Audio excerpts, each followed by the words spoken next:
Voici l'acteur principal de ce film d'action. 24 heures environ passées ici pour scruter les faits et gestes de sa cible désignée et ses géniteurs.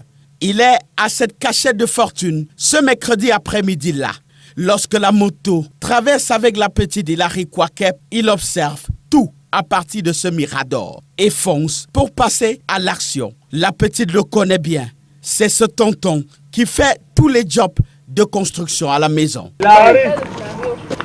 Lorsqu'il appelle la petite, à peine la moto repartie, elle ne se doute de rien. Que l'enfant se tourne, que hey, tonton est mal, l'enfant court, l'enfant vient m'embrasser. Et il m'avait dit un mensonge que je devais faire pour que l'enfant puisse me suivre. Il dit à l'enfant que nous sommes venus verser le matériel d'un chantier devant là. Et comme je veux travailler là-bas, je vais dormir à la maison. On part, je porte mon sac de travail, je rentre à la maison avec l'enfant. C'est comme ça que j'ai dit à l'enfant, l'enfant m'a suivi. Jusqu'à ce qu'on nous sommes arrivés où c'était éloigné, personne ne pouvait nous voir. Jusqu'à ce que j'ai arrêté l'enfant. L'enfant enlevé, ligoté et gardé dans cette forêt de 14h à minuit. Il a appelé la mère de Hilary pour demander une rançon de 10 millions de francs. Est allé signaler au commanditaire la réussite de l'opération de kidnapping. Les deux se connaissent bien et la proposition de ce coup a été faite plusieurs fois. Il me demande, chef Bangang, tu as eu 5 millions avec tes mains, cache entre les mains que c'est pour toi.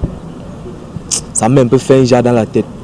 Une semaine avant le kidnapping, le commanditaire, qui se trouve être un ami de longue date des parents de la victime, a contacté les ravisseurs et leur a proposé de kidnapper la fille de son ami contre une forte somme d'argent. L'affaire tourne mal lorsque celui-ci demande de tuer l'enfant. C'est là où il dit non, monsieur Foster. Ce n'était pas prévu que j'allais tuer l'enfant. Vous m'avez demandé d'enlever l'enfant, mais pas tuer l'enfant. Troublé, il fait appel à son cadet que voici pour l'aider. C'est un habitué des coups compliqués. Ses armes apprêtées pour le coup en témoignent. Au cœur de la nuit, il déplace avec l'aide de ce moto-taximan l'enfant de la forêt pour une nouvelle destination. Il la tient en otage dans cette chambre. La première région de gendarmerie est saisie le jour de l'enlèvement même. La gendarmerie saisie a activé toutes ses sources et une opération sérieuse a permis de surprendre les ravisseurs dans leur retranchement au quartier Ngousso, 6 au lieu dit Savannah. Fin heureuse, Hilary est saine et sauve.